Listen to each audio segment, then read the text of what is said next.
देखंतु ये हूँ आम जी ब्लॉक रो शिव मंदिर।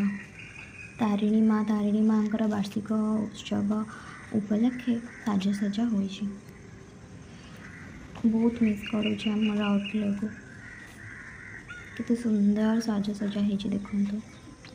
भोर भोर मो बाबा जाइंकी वीडियो करछंती। एटा केते सुंदर मंदिर सजिछंती। मार वार्षिक उत्सव केते सुंदर साजसजा होइछि। ये हूँ सकाळ भोररू दृश्य देखंतु केते सुंदर देखा होछि। आउ भितर मध्य भोजन पाई अलगा स्थली भी रही। आपण जाइंकी सेठी महाप्रसाद माँकर भोजन करि पारिबे। देखंतु केते सुंदर सजाइछि। एठी जो टेंट लगी एठी यज्ञ हम एपटे साइड माँ मंदिर अच्छी। आपण विजिट करंतु।